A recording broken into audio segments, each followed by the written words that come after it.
My name is Johnnie Boden. I'm the chairman, not the managing director of the business I founded called Boden. I was a very bad stockbroker. I decided that it was time to reinvent myself and do something I really enjoyed. And I had this idea of the clothing business.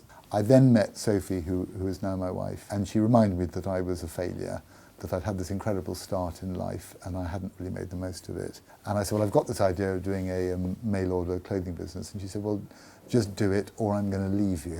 I didn't really enjoy shopping. I found it hard to find the things I wanted on the high street, and I started with 8 menswear products and then very quickly moved to largely women's wear and then children's wear business. I employ about 1,200 people. We have sales of about £300 million.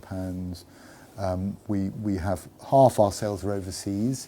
We are the second biggest British clothing brand in America. It's been a difficult time recently, but I still very much enjoy what I do. Failure is not a problem. You know, it's good to fail as long as you don't make too many mistakes. As long as 51% of your decisions are right, you're fine. I think entrepreneurs are fundamentally unstable people because they want to destroy the natural order of things. And by definition, they're going to be bad managers because, you know, to be a good manager, you've got to be very stable and balanced and measured, which I'm not. I have often thought about the next step and whether I should sell the business, but the most attractive option, the thing that I want to do, is to carry on, basically.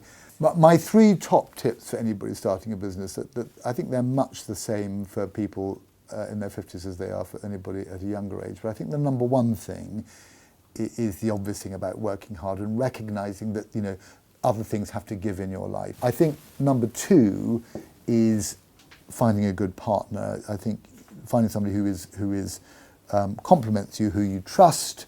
I don't think it's possible to run a business actually without that. The other thing is very important is this self-knowledge thing, actually recognising what you're not good at and stop pretending. I've made many, many mistakes in my business career. I think one of the most famous mistakes I made was when the internet first came to pass.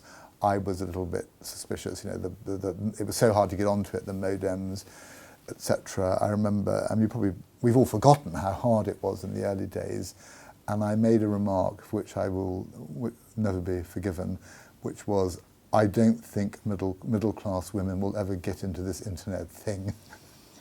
And now, over 90% of our orders are placed online.